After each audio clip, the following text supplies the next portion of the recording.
We have a guest with us today, and if I may introduce, Darrell Miller is the Democrat candidate for the 18th Congressional District. Darrell, thanks for stopping by, and you're always welcome, and we appreciate it.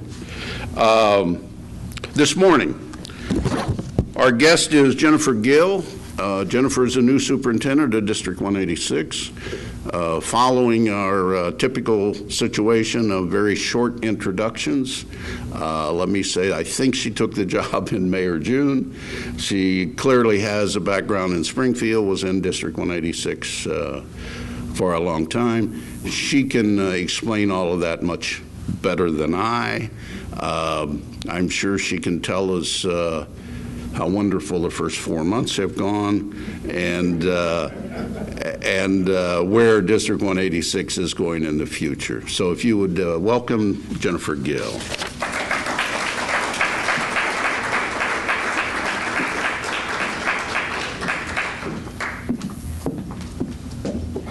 They lowered the mic right to my size. I like that. Shortest superintendent, that's my claim to fame so far. Well, welcome. Yes, I have been born and raised in the Springfield community. My parents came from outside of the community. My dad was from the Saybrook area by Bloomington Normal, and my mom came from Anderson, Indiana. And they both came here to work and live within the Springfield community. My dad was a lifelong educator in the Buffalo Tri-City schools, serving as an English teacher and also a kind of a remedial Title I literacy specialist. And my mom moved here specifically to play with the Springfield Symphony Orchestra and to serve as an orchestra teacher within the Springfield Public Schools, which she did for a majority of her career. And I always tell this story with a little smile. It's the end of the string program was because of a RIF and finance cutbacks in the school district. So she always looks at me with this eye when I start to cut things, and it's a very good eye to remind me of what that time was like in our family and what it meant to the Springfield community to lose, some of those types of programs in our schools. So that's a little bit of who raised me, because that really means a lot to me. I think I always say, I reflect on my family and my history, and I know I was raised right in the community. I went to Du Bois Elementary School, Grant Middle School, and Springfield High School. And because of where I lived, I never had to ride a school bus. I was always just right in the downtown area there and able to get to my 3 schools by either walking or even the city bus. Then I went over to Eastern Illinois University for my undergraduate, came back to Springfield. I actually got my first job in the Jacksonville Public Schools. I taught there for 3 years, 5th grade. All of my teaching was in the elementary school. And then I was able to come back to Springfield and teach at Wanlis Elementary School, and then I started my administrative career where I moved through various schools, kind of getting my feet wet in the area of administration and having a lot of great mentors along the way who supported me and helped me grow in this profession and helped me kind of light the path to where I am today. And so I always thank each of my mentors that saw something in me and reached behind and pulled me up, and that's what I continue to do and want to do in my career as well, is make sure I look at that next layer of leadership. I'm a proud mom and wife. My husband, Robin, works for the state of Illinois at the Department of Revenue. He's an attorney, expressly doing tax law. I don't know what he does, so I just think we just talk about that. But he does weigh in a little bit when we start to talk about property taxes and things of that nature. My 2 children, I have Bailey, who is a junior at Springfield High School. Loves to be on the student council. He's the manager of the school store this year, loves to golf, and loves to play tennis. So those are following in his father's footstep with tennis was a great thing last year to watch and enjoy. And my daughter Morgan in 8th grade at Franklin Middle School, and she's a go-getter as well, loves basketball, volleyball, and she plays tennis, and she's a really big soccer player, so she's going to have to hone that down a little bit. But it does keep us busy on the weekends and makes my job each and every day more and more important, because not only am I doing this for the Springfield community and for every student that's in our school district, but I'm doing it for my own and all of my friends and their students that go to our schools each and every day. So when I wake up in the morning and I think today 15,139 students are going to enter buildings and I'm in charge of all that, it weighs heavy on my mind, and it's something that's very close to my heart each and every day. We have really been working as we kick off this school year, talking about kind of a theme or a catch-all, if you will, for everything we're doing, and that is a culture for learning. The word culture is very broad. It means a lot of great things in different contexts, but what we know is that Springfield 186 is a variety of types of cultures that come together each day to serve our students. And so we really are working to create a sense of hope within that culture for learning. We've put together a framework this year that we're basing everything on, and it talks about the school environment. What environment do we want for our students each and every day for learning? What engagement opportunities do we want for students each and every day to master that learning? How do we want to use assessment and feedback practices for students so they are really operating in a culture of learning? And then how do we want to reflect on our practice each and every day? Not only adults reflecting on how we're educating students, but also the students and how they're reflecting on their learning each and every day so that they can move on and help with their goals. So culture for learning is how we are operating in District 186. I mentioned that we have 15,139 students. 3,965 of those are high schoolers.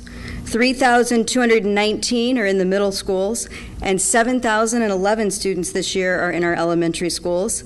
And we also, because we want to reach the needs of all of our learners, have 247 that are being served in alternative programs throughout the district, whether that's within our schools or in programs that are supporting students outside our schools, but we provide that educational service for them. We know that 48% of us are white Caucasian students, 38.3% are black non-Hispanic. We have 1% Hispanic and 1% Asian in our district. So what does it mean to have a school and district culture for learning?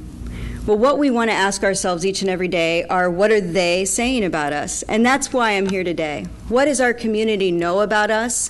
What is our community asking of us? What is our community discussing that's important to the field of education? What are you saying about us? What are they out in the home saying about us every day? And how do we make those students, families, community members feel when they enter our buildings, when they enter our workplaces? How do we interact with one another? And how do we support and accept each other for our differences and celebrate those things that we have different as well as those things that we have in common so that we can support that strong culture for learning that we discussed? Another theme that comes about this, and this is not a new one, of course, is that the whole is greater than its parts. We know that we have to provide a system of support in our school district that's going to touch every arm of this community. We know that involves the people, and not just the people that are directly attached to our school because they have children or their grandparents within our system, but the people across our community that this public education system serves. Because we know when we have a strong core public education system in our community, our whole community is going to be stronger because of that. What are the initiatives that we have in place to make that whole stronger and each of the parts stronger so that we can move forward in our work? We know that it involves a number of schools. We have 31 schools and a lot of other buildings that support those schools in our district, so we need to make sure that we're not acting as standalone parts, but we're working together as a whole. That's a message that we are delivering today when we're out in our schools learning and receiving professional development. And I say today because there's no school for kids today, and they're out in the schools doing that professional development as we speak. But also it's the community. We know that we have to be a strong part of our community so that the whole community is stronger, and we take that very seriously, and it's something that we're keeping at the forefront. So the theme, I am one and I am of many, really makes sense. Because we can be one each and every day, but we are of many, and we need to realize that everything we do and all the initiatives that we put in place are going to affect every part of our community as we move forward. We have some great opportunities in our community, and I wanted to share some of the successes and the things that we're working on. You mentioned the Sangamon County Health Survey today. The school district is working and walking alongside SIU, School of Medicine, and Memorial Health System and St. John's Hospital so that we can help identify what are those top things that are really affecting the people across our community, what are our primary and priority health concerns that we need to address. And we're working alongside UIS with that initiative to make sure that we're doing good data-based research in that, and it helps our health systems, but it also helps the school districts as well. Another project with the Sangamon County Health Department and the Mental Health Department of Illinois and also Memorial Medical Center is the Mosaic Project, where we're actually serving students in Matheny Elementary, Washington Middle School, Graham Elementary, Southeast High School, and Harvard Park Elementary School. We're bringing mental health services and processes to the school so that the families can feel supported in a place where they feel nurtured, they feel like they're a part of a school community, and where they might reach out and ask for help in a little bit more caring and trusting environment. And that kind of partnership is what's going to make our whole better. It's some part of our community that we needed for our students, and we're coming together to make it more sustainable and also more available to our families and to our students. Another great partnership, and some that we have many kind of starting and budding, the ideas of helping kids prepare for career and college beyond high school in a way that they can address what interests they have and maybe provide some exploratory programs in that area. The P4 initiative, it's a physician pipeline with SIU School of Medicine is one of those. We're starting a new class. Last year we graduated 17 students, and all but one are attending a university, and we're working with that one student to help them overcome some barriers that they had along the way. So we're very excited when you get opportunities to work with medical doctors and physicians in our community. You get an opportunity to see what it's like to be on the ground. We're setting a vision for those students to know where they need to go in their learning and what kind of classes they need to take and what things they need to prepare to be successful in their next journey in college. We also have the Continuum of Learning and also Sangamon Success, which is a part of that, and they're studying different initiatives either from pre-K all the way to 21, and in that we're partnering with the United Way and the Community Foundation and also University of Illinois at Springfield to provide great benchmarks and data points along the way so that we can provide programs to really support students. One success in that program is that every child that's pre-K that we can access in our community, either through the Urban League or through the Early Learning Center, are taking the Brigance Early Learning Assessment so that we really know their readiness levels and are able to use that data to really form our educational patterns across the community. One assessment, one way, disaggregating the data so that we can help students and families know what their students need and need to be able to do by the time they enter our kindergarten doors. Those are just a few. But these are the kind of things that are going to make our system grow better when we work as a community to think about how we can work together.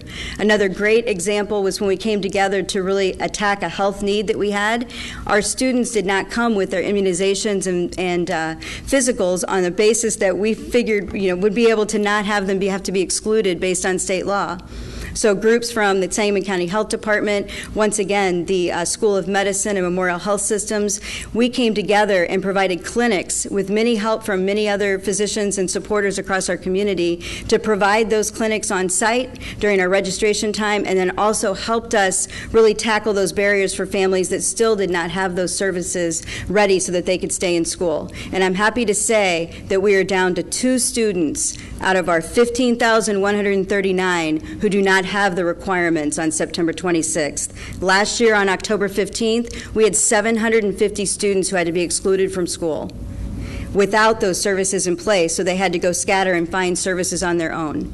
That's what happens when a community and its parts come together to support the whole, and it's a really positive message, something I'm pretty proud to be a part of. So student culture. We've talked about community, we think about the adults a lot, but we want to provide a culture for learning that students embrace and are excited about each and every day. We've talked about how can we engage them in their learning? How can we change our instructional practices so that they're turning and talking to one another more? We know they talk on their phones all the time. We know they text. We know that they are, I can't even name all the things that they're probably working on and doing. But what I know is they're collaborating. They know how to talk with one another and work. How can we transform that in our classroom? It doesn't have to be through technology. It can be through simple turning and talking, setting up our instructional activities so that we're promoting that group work with purpose and really supporting those students along the way. We have to create a sense of urgency that every second in the learning day counts, no matter what. The most important thing is learning. have a culture of excellence where we build that by repeated practice every day in the way that we talk to students, in the way that we encourage them to talk to one another, and also in the way that we provide those activities each day in a scaffolded approach. We all know that if you find one activity that works, if you do that activity every day, it kind of gets boring for the kids. But if you take that activity and understand why it worked and then look for other activities that can support that same type of engagement and that same type of excitement, then we know we're going to get a better performance from our students. So building habits of heart and mind around learning each and every day. So then once again, we talk about our schoolhouses, and we talk about different parts of our community. Well, each classroom is a part too. And if every classroom is a part of a greater whole, we know that we're going to build a better educational system. So we've really asked teachers to think about their classroom. What is their environment for learning? What engagement activities are you participating in with your students, or encouraging them to participate with one another? And how are you assessing students for learning? It's not the chapter test at the end of the unit that is going to tell you whether that child is learning along the way. By then it's too late. That's end of game. That's the grade they're going to get. But if you're assessing for learning along the way and using formative assessment practices in creative ways to really garner what they know throughout the unit of instruction or throughout the lesson, that's going to get your biggest bang for your buck in understanding what they really know and are able to do, so that as a teacher we can lever support systems, intervention systems to help that student along the way. So once again, I'm charging teachers to ask, what are they saying? And in that case, it's the student and the parent and the people that are working with you to support that child. And also, how do you want them to feel when they enter your classroom every day? What is the environment of your classroom that's going to make them want to come back and be engaged in their learning, no matter what it is that they're suffering from or working on or dealing with in their life? Or they just want to come because they're excited to learn from you and they know that they're going to have support systems in place. We talk about the details, we talk about the routines, we talk about really discussing how you get into your day each and every day in a way that engages students. So once again, a classroom culture. Then we talk about leadership culture. And I'm not really talking about my administrators alone or the people that serve on my cabinet. I'm talking about the leadership culture that we're building in our system so that we have leaders at every arm of our system working together. It's the leadership inside each of us that if we tap into, it's going to cause that vibrant and that culture and that joy as we enter the building. So we know that leaders come from all parts of our system. If we know that we're all considered a leader and we take that challenge, we're going to have a better system. We talked about iron sharpens iron, or then we got a little crazy and we talked about like lion pride sharpens lion pride, and senators sharpen senators, and just thinking about what little catchphrase is going to work for your school. Because we know when we hold each other accountable as adults in our school system, we're going to have a better bang for our buck as well. It's real easy to kind of go off and do my own thing after I see a professional development or I learn something new if my teachers and my friends and my peers next door are not holding me accountable. If my administrators aren't checking on what they expect and getting into classrooms and doing those walkthroughs, we know that we can get a little lackadaisical and also know that what we've always done, I'll just continue to do. But when we sharpen one another, when iron sharpens iron, we're holding each other accountable and we're creating a leadership culture that's going to really be our best bang for our buck. And once again, and some of you in this room who have worked with me know that I'm embedded in data.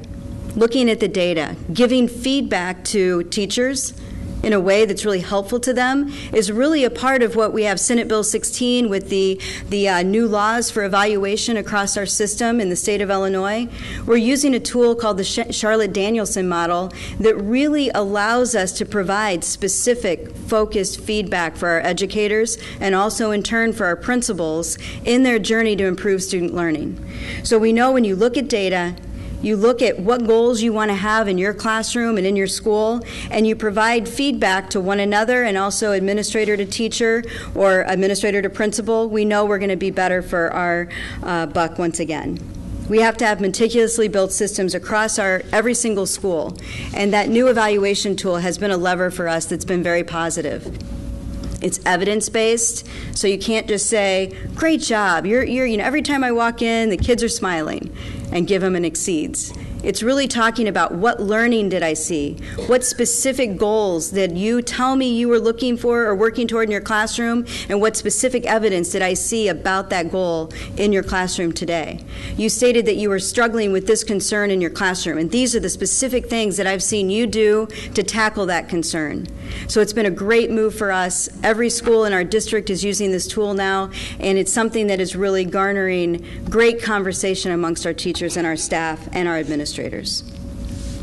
So I stand up here today and I talk about our leadership culture, our school culture, the way I want our buildings to feel when you enter them. But we also know that we have a lot of challenges in front of us. In Springfield 186, we are ready to look at our challenges, dig into them, and make sure that we understand what the data is telling us so that we can take the next step. I thought long and hard. I could talk all day. He said, well, you have 30 minutes. I'm like, well, I could. So what is something that I could share today that I think is confusing, that I think might be helpful if it's kind of flushed out, but also something that is kind of something that you can take away and say, wow, that's something that it is a problem, and how can we really work with the school district? So graduation rates. That's something that is always mentioned in the news quite a bit. And I think when I was growing up and we graduated from school, we talk about the graduation rate as the number of people that walked across our stage with us when we graduated. How many was that? Well, my graduating class was X number of students.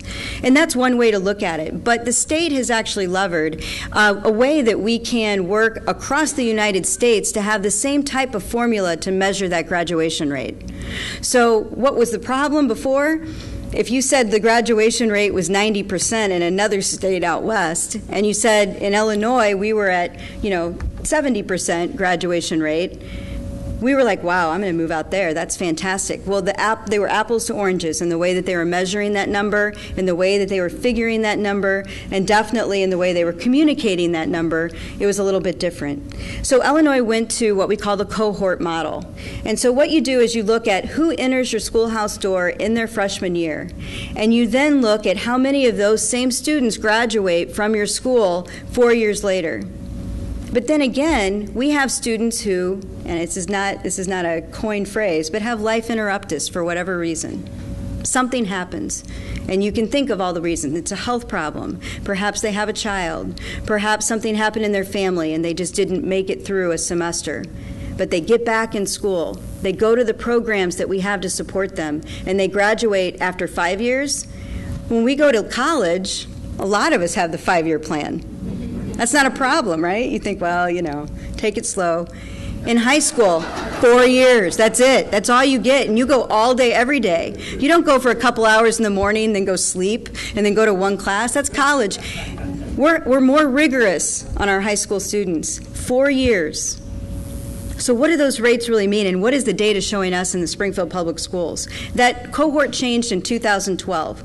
So if somebody tells you about data from 2007 or 2006, once again, you're talking about apples to oranges and how that graduation rate was figured.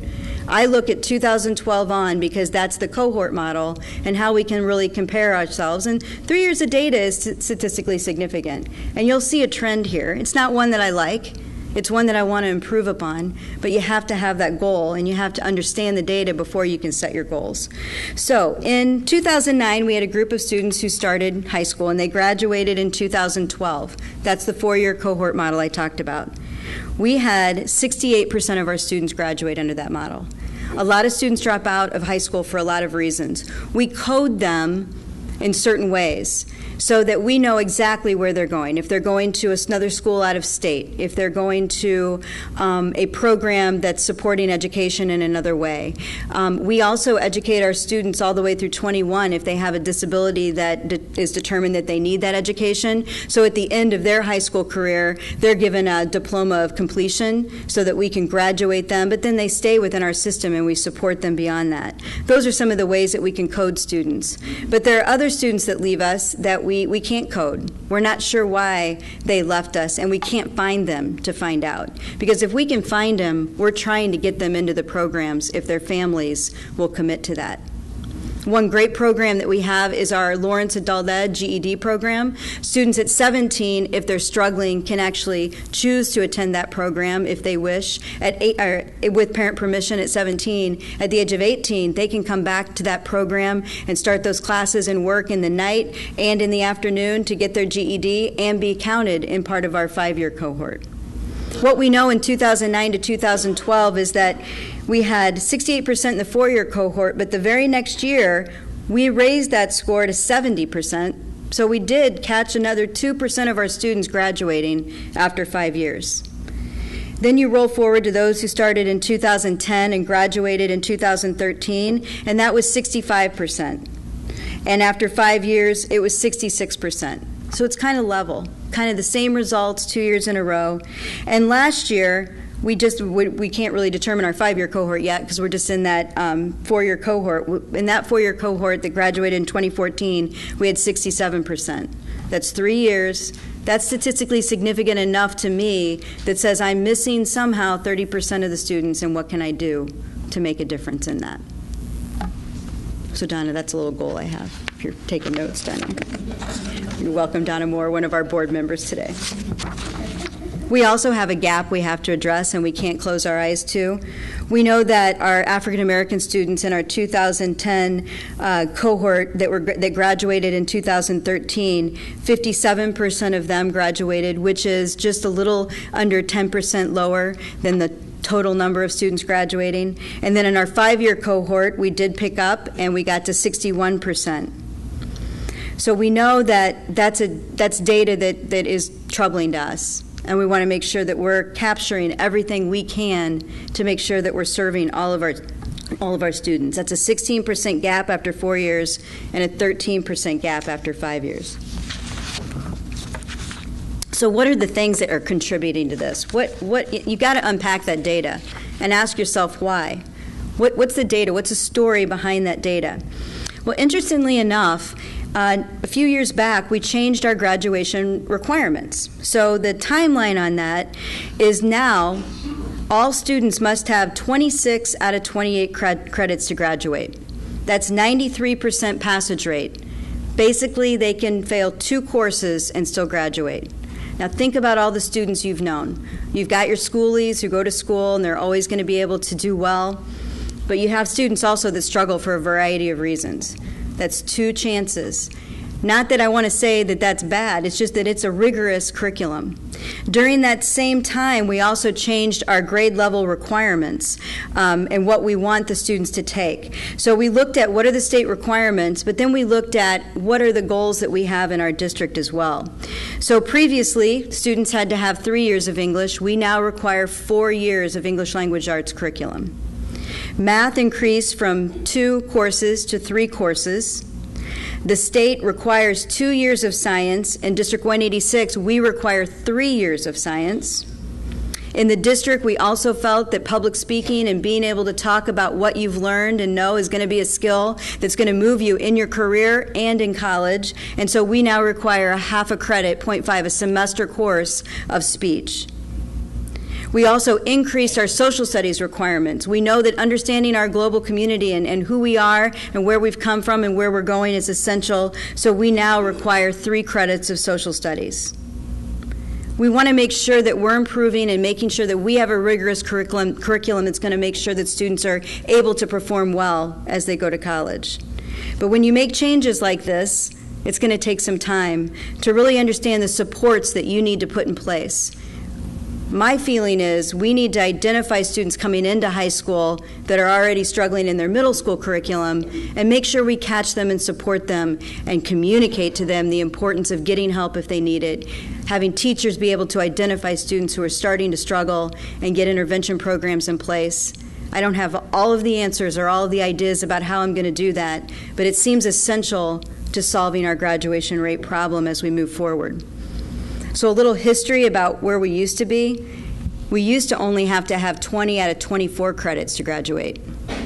In Springfield, we used to have students apply to come in their senior year to Springfield schools because we had lower graduation rates than the communities around us. That's not a message we wanted to send. So they changed it, they looked at it, we talked about how we can make that more rigorous.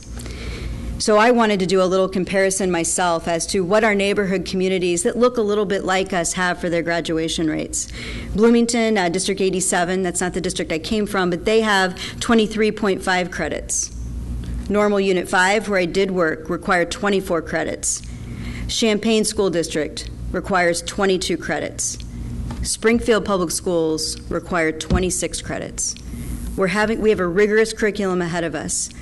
But we also know that when we ask for rigor, we're going to have students that don't step up to that need if we don't provide supports for them. So what can we do to provide those supports? That's one of our missions this year, is to really unpack that data. We need to catch them as we fall. Great program we have in place, and United Way is sponsoring this at all 3 high schools this year. It's a program called Making the Grade. Started out at Lanphier High School. Every year, at each quarter, students, if their parents sign off from it, we have community volunteers that sit in the auditorium. I know, Donna, you've done this, and maybe some of you have in the room as well. But you sit with students with permission from their parents. We actually provide the grades, the activities that they're involved in, and we have a conversation with students. It's a very two-way conversation about what are their challenges, what are their struggles, what do they need to support their learning, and giving them that encouraging note, sharing a little bit about yourself and your career and how you got there. And we have a training for that. It's really specific. It's a very short-term process, about a 20-minute conversation or so, but they know you're going to come back and talk with them again at the end of the next quarter. And we have that now spread to Southeast for a second year, and it's beginning at Springfield High this year with the freshman class. This year we've added a table. It's a call to action table. So after the student leaves, if that student is requesting tutoring or requesting support or concern in any way that maybe the person who was talking to them couldn't answer or couldn't handle or been asked to not handle, or they just want to tell the school what that next step might look like, we have a table where they can kind of go together and say, this child's interested in tutoring for biology, or this child is interested in tutoring for Algebra 1. What can we do to help at the school? So we're going to be interested to see how that next step in that process really works. So once again, what can we do? Small steps along the way. So graduation is just one indicator. That just says you finished. It doesn't tell me how you finished, right? It doesn't tell me, are you ready for that next step in college and career? We use the Prairie State assessment. Well, it's now not going to be. Well, I'll explain that in a minute. But last year was the last year for our Prairie State assessment, which included the ACT for all students.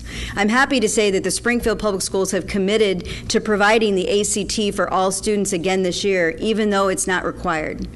We know that we're going to a new PARCC assessment, which I'll explain in a second, that goes with the new Illinois State Learning Center standards aligned with the Common Core. But we also know that schools are still used to, across our country, entering students because of the ACT. The ACT costs money. The ACT is something you have to sign up for on your own and take that initiative if the school doesn't provide it. So once again, every student in the Springfield Public Schools, unless they have an individual education plan that says that they don't need to take it, are taking the ACT. So when I'm talking to you about numbers today, I'm not talking to you about the students who choose to go take the ACT on their own because they're college bound.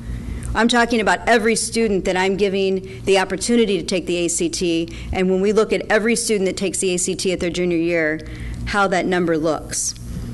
So once again, they publish a number every year from the ACT assessment that identifies the percent of students that are ready for college-level work that will allow them to receive a C or higher in those college courses when they go on campus. That number is 18 on English, 22 on math, a 22 on reading, and a 23 on biology. Those are the benchmark scores that they say if you get on that on your ACT, you're pretty much going to be ready to go and set. But we don't necessarily love our numbers in this area as well. 47% were prepared for English. 26% on the 2014 ACT were prepared according to the ACT for college algebra. 32% for the social sciences, 21% for biology courses, and 15% were qualified for all four. So you think about that, we need to work harder and make sure that we're helping students know how to take those assessments, what they need to learn, and start teaching in a way that's really going to master that content.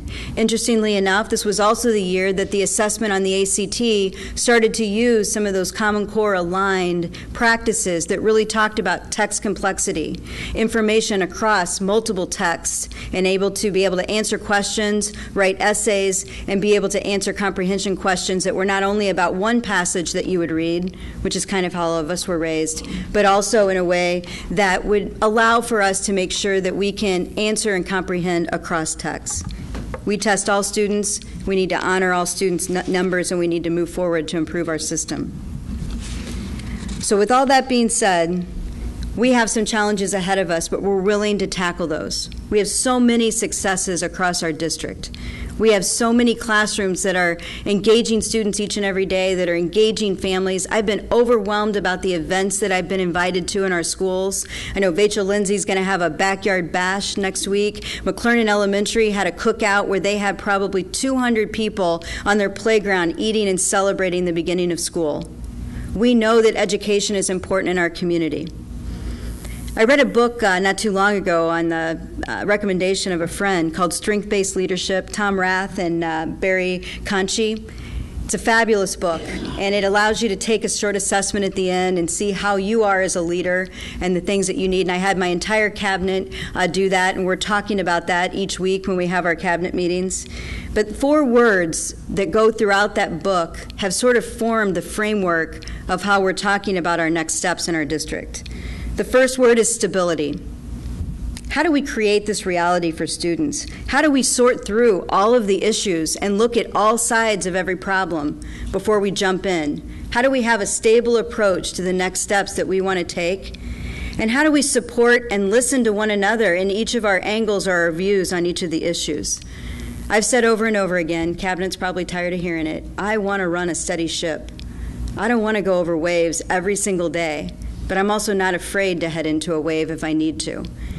But here's what we know we can do. If we ask the question, what if? What if we did this program? What if we had this intervention program? What if we looked at our students who are struggling in middle school before they entered high school and put a program in place to support their needs? What if we created a program much like P4 for the engineers in the world or the nurses in the world? What if we gave that vision to students on a more regular basis of where they want to go in life so that they really feel like they have a full community supporting them each and every day? Also stability. You know I can't get off the stage without talking about fiscal stability. How do I run a ship that has a fiscal future and we're not just always working from behind?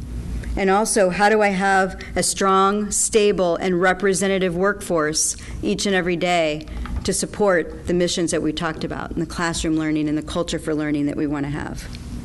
So stability, a word that we discuss often. Trust is another one. You can't do anything if you don't have trust throughout your community, trust throughout your schools, trust within your classroom. We have to foster those relationships. I'm encouraging all arms of my community to share what they're doing, discuss what they're concerned about, ooze confidence in sharing what they know, their practice each and every day. Really think about our work ethic that we put on the ground so that we're really showing the community that we're here. We have our boots on the ground and we're willing to work hard. We know we have to earn it. We have to extend it to others. We have to offer people opportunities to come in our schools, see what we're all about, help build that trust through seeing how it looks inside our schools each and every day.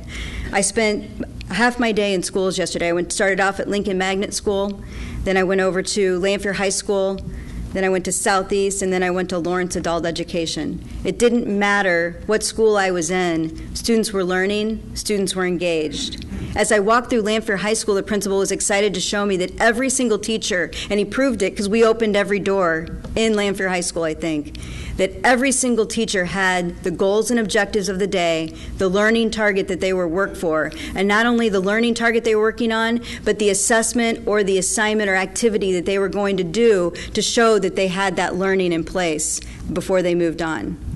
That's a sign of stability. That's a sign of teachers working together to think about how they can make their learning practices stronger. And it's trust. When he let me in every classroom, that was trust. People let me in, and I know that it's only going to build from there. The third word, compassion. Can't work with students and families and not have a heavy dose of compassion in everything we do. We have to remember at the end of every day what were our successes today rather than our failures or the bad things that happened. What were our successes today as we ended our school day? If one child had a problem, I have to remember that 15,138 students had great days across my district. And those are the kind of things that help me build that compassion and want to work for our district. Celebrate relentlessly. How do we celebrate learning with students? How do we celebrate learning with families? How do we share with the community, invite them in to celebrate with us? And also, how do we care about each other as people? More people are more likely to stay in our district and stay in our community and choose the Springfield 186 public schools if they feel like there's trust in the community around us, they're compassionate, and we're stable. They're going to choose to stay. They're going to be more engaged. They're going to be more productive, and we're going to see success. And that's what I'm excited about to look to in the future. We know progress is going to be short. Jim Vollmer wrote a book called Schools Can't Do It Alone. He used to be a huge, staunch critic of the public education system. He did a year-long study where he got into schools, talked to policymakers, talked to principals, talked to superintendents, got into classrooms, served on boards, actually spent time in a school for a long extended period, and on the other end of it, he wrote a book called Schools Can't Do It Alone. It's a community problem. It's a community initiative. It's a community focus that we need to have in our nation, not just our city. He talked about building a community of understanding around the schools. That's what we're doing today. Building community of trust, making sure the doors are open. Asking the community for permission to try things a little different. We asked our community this year to give us Wednesday early dismissals for 1 hour. That asked a lot. But what it's done is it's provided collaboration time for every single one of my teachers across the system, and that's really beneficial. We have had great outcomes from that, great conversations on curriculum and instruction moving us forward. My cabinet is charged with being in a school every Wednesday afternoon for that hour, because if I was going to go ask the community for that time, then I expect my administrators to be out learning alongside them as well.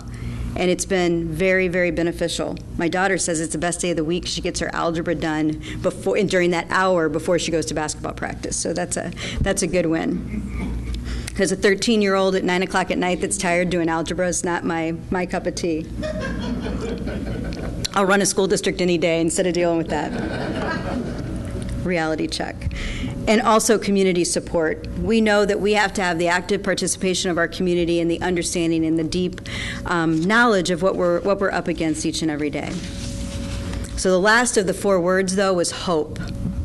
And that's an amazing word.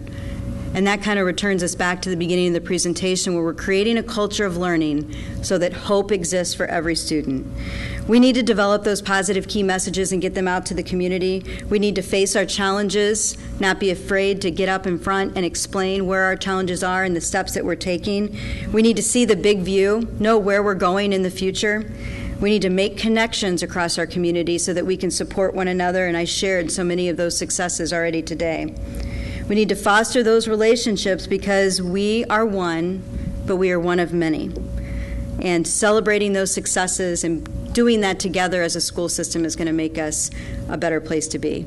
I get to share my story a lot with other principals that have become superintendents in my era, and so many of them are running districts that are very small. I went to a meeting the other day. It was it was called from PMA. It was kind of a Finance 101 for new superintendents, and we got invited. And I walked in, and first of all, I was the only person that was 5 foot. I was also the only woman, and I was the only one who had student population that was over 1,500 in the room. I have 15,000. And we were going around the room and we were introducing ourselves, and they wanted to know about our school district and the size. And you just have this look, everybody kind of turns and looks at you like, I don't want to do that. Yeah, because it's just different in a large unit district. And we have some great support around our state for districts that are our size, because we are just a little bit more messy and we do have a little bit more chaos around us.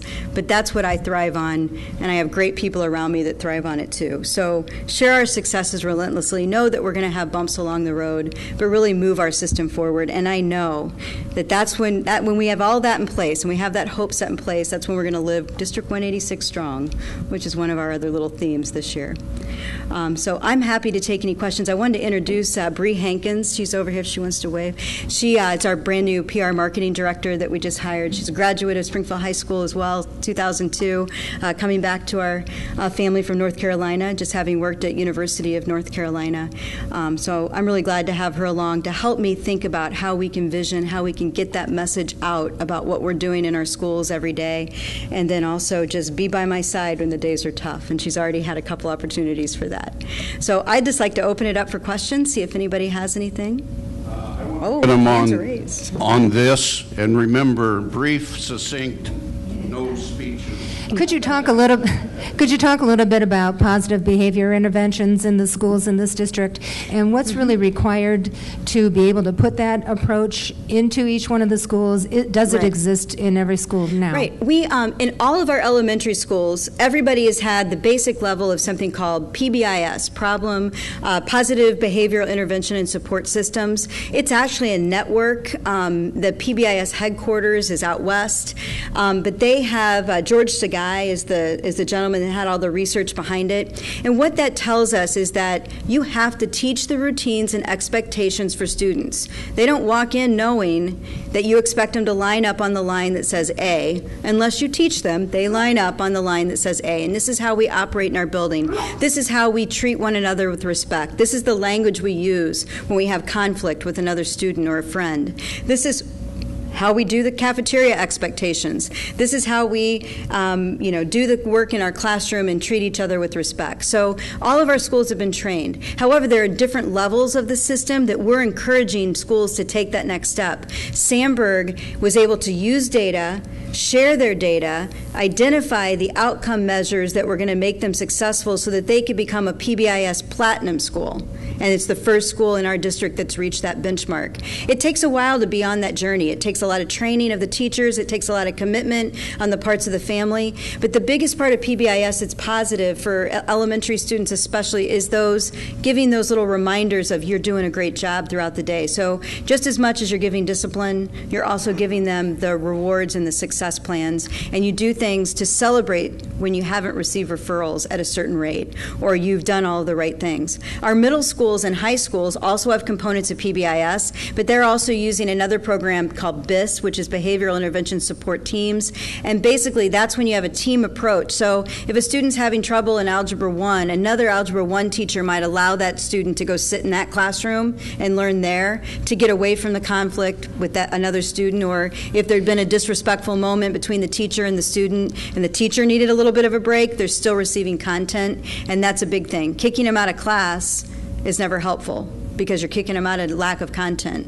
You're not kicking them into a place where they're getting instruction, and we know that's going to add to our bigger programs. So we're very committed to both of those programs. Our high schools each have something. They got Lions Pride. We have at Southeast, it's called like the Spartan Pillars of Success, and then we have Springfield High School has Senator Pride, and Be a Senator is what they call it, and it's the same kind of thing. Tackles tardies, tackles being in school every day. It tackles that day to day, and it's giving students the positive incentives as much as they are getting the consequences.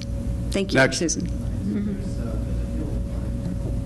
Yes, there is, and we're very aware of that. And the answer is yes, that data is circulating. And my actual teaching and learning assessment team sat down and we really unpacked that data. And you're right, 26% in the state and we have 15%. And if you look, I actually have 9 years of data collected on that, and it is kind of stagnant, if you will. It's really kind of an average of 16.5 over the 9 years.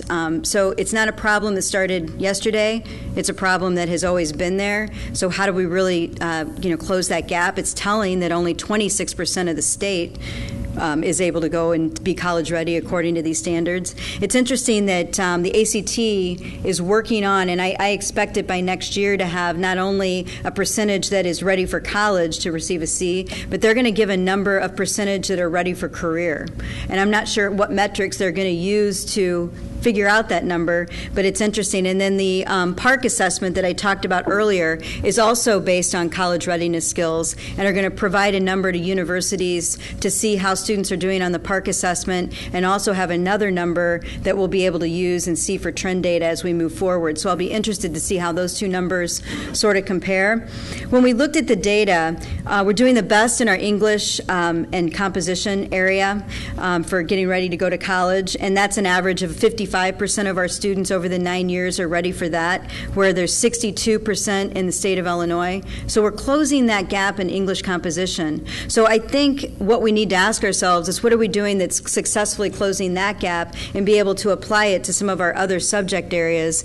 I think, once again, people can say, wow, the new Illinois learning standards that are aligned to Common Core are stressful and it's a lot. But what it's done for the first time is really have us look at what our text complexity that we're using each and every day in the classroom is. How are we really teaching students to understand informational text as opposed to just literature sources? And what do we need to do to make sure that they're using close reading strategies and strategies that are going to make them understand the content and the level that they need to across, to really make a difference in their own learning and on these assessments. The place where we've seen the most growth, we were in 2006-07, we were around 17-18% for science. People being ready to take biology or higher in college and receive a C, and now we're up to where we're like 25%, kind of an average over the last 3 years. So what is it that's different there? Maybe it's that we're requiring that third year of science, and they have more science content going in. Hasn't made that big of a difference. But it is something that we can look at and say, how are we doing this? But these numbers are always, I had a teacher one day, we have data days in all of our schools. And these are days that are set aside where small groups of teachers, we have some subs that come in and they rotate to the classrooms and allow small groups of teachers to come down. And we do that right after we do our benchmark testing. So beginning of the year, it's usually about 3 weeks into the school year. Most schools have had their data days either this week or last week. Then we do it again in the middle of the year and do it again before the end of the year so we can prepare those students for their next move. And I had one teacher just look at me, and she's a first grade teacher, and this is over at McLernan Elementary where I was principal. We had a lot of issues that we worked on each and every day. We had 95% low income. Students had a mobility rate of over 50%. We were always kind of behind the 8 ball, so to speak, with working with students and providing them the supports. And she just bowed her head and she said, I just feel so red today. And I had to think about it for a minute. But when we show our data, oftentimes we show it in green, yellow, and red. Green, great, yellow, we're almost there, and red. And her class was flagging it red. She took that so heavily upon her heart on what she can do. And when we show high school teachers these results too, they also feel the same way. But we know we have to look at the data, we have to own the data, and we need to think about how we can move ourselves forward. So, I think if I were to show you a kind of a line graph and a trend line of our data across all of this with ACT, we've been pretty stagnant, up and down, up and down. And different pockets, have success. And then we have gaps, and we need to focus on those. So the standards are rigorous to meet and have that be college ready, but they are ones that we want to attain and we want to achieve for. Did that answer your question? Good. Next, Sheila. Is this working? Oh. It's working. Hey, Jennifer, congratulations. Hi. Thank you. I just want to say, I'm sitting here through your whole presentation, there's a million things I could ask specifically, but I think instead what I want to say is I have listened to presentations for probably 20 years of superintendents and high-level school district officials. And I've heard a lot about different programs and initiatives and strategies and stuff.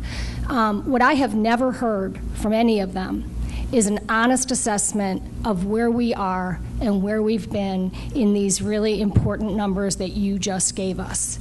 And I heard you give it at the race relations thing last week, I think it was. Sure. And I had the same thought. NAACP. You know, it is, I believe it is so important for the system to be honest and trust the community and be honest with us about where we really are at.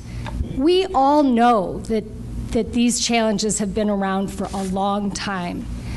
And we like to talk about successes, and we should. And there's pockets of excellence throughout the whole system.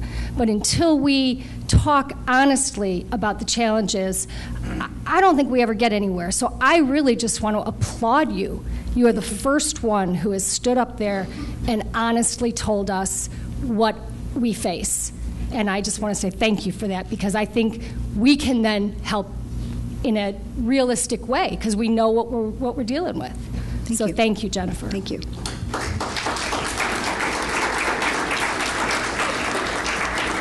Next question. Thank you. For those students in high school that are college ready, does District 186 offer dual enrollment opportunities with Lincoln Land? And if so, to what extent?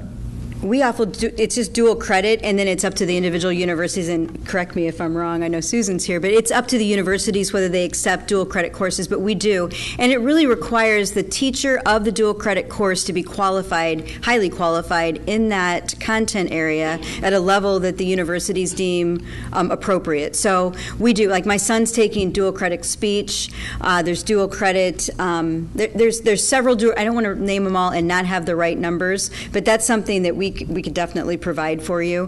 But we have dual credit opportunities across all subject areas in some of those preps. So it just depends on the teacher and their highly qualified nature. We're hiring teachers to teach those dual credit because we know the students really want them.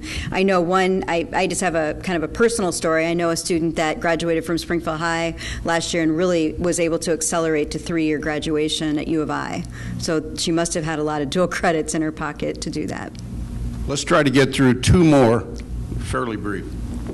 Hi, Jennifer. Hello, good to see you. Hi. Can you talk a bit about the community supports that you don't see developed in our community right now to support the school that you'd like to see developed or maybe further developed? Wow. Well, I have been overwhelmed. I don't go anywhere really, even to the mall, where I don't have somebody come up to me and say, what can we do? How can we help? I think it's working with my team, working with my family engagement community, working with our nursing staff, working with the teachers to really understand over the course of this next year what needs we have. But the coalitions that I feel are coming together are faith-based partnerships that are coming together. We're really working to tackle the concept of how we can improve race relations within our school doors. Those are things that we're starting to do. I had a core group of 25 people go through some race relation training at the beginning of this year, and I actually have a meeting later this morning to talk about our next steps with that. So we have a lot of things that we want to tackle. I don't want to tackle too fast and too deep with a lot of different things. I want to take the partnerships that we have and really have them grow. I'm really thankful for the Continuum of Learning and the work that we're doing there with United Way and the Sangamon County Foundation, so that we can really look at what are the biggest issues with our students that are K-3, what are our biggest student issues with our students that are that upper elementary, and then what are we doing for our middle and high school to support. So those types of programs where people are coming together to brainstorm ideas and work with the school district in tandem are going to be the best bang for our buck, rather than me just going out and asking for one thing from this organization or one thing from this one, but really putting those coalitions together. And I just really want to thank all of you that I see in the room that are a part of any one of those coalitions, because it's been great partnership work. Last question. Yeah, thank you very much. I've had 4 children go through District 186 very successfully. The honesty about what's going on is very refreshing. Thank you. And we're always in competition with other school districts. We have the Illinois Interactive report card that's available. Yes. The 15% college readiness is sort of pretty well known, I think. But, you know, if we look at the neighboring districts, their college readiness is much higher. Their rankings are much higher, and there's an out-migration of families to other districts because somehow they perceive the other districts as being better. So District 186, is, if we look at the data over the long run, we're in the lower 25%. The others are in the upper 25% in terms of academic achievement. What's your goal for the future? How can we raise this up? Where do you think we should be with District 186, say 5 years from now, relative to the other school districts in the state? Well, I would have trouble sleeping every night if I always worry about comparing myself to my friends. And my sister teaches in one of those friendly districts next door, and we have baited conversations because I'm 186 strong, like true and through. You have to look at what our community faces and what our students enter the doors with and our mobility of students. When you, this is my sister's reality, you know, and what is my personal reality is I've raised I've lived in the same house the whole time that my children have been in school. So they went 6 years to Vachel Lindsay Elementary. They knew Bailey Gill from kindergarten through 5th grade and can support Bailey along the way when he trips up and he needs an intervention program. The teacher ahead of him knows where he was last year. You have those rich conversations. Then he went to Franklin Middle School, and once again, they can nurture him from 6th grade through 8th grade and know what are Bailey's strengths, what's the next course he needs to take. And now he's at Springfield High, and Lord knows I say a prayer for him every day when he exits because it is Bailey. He talks a lot. What kind of supports does he need to have in place? He's going to be on the speech team, and I'm really proud of him for that.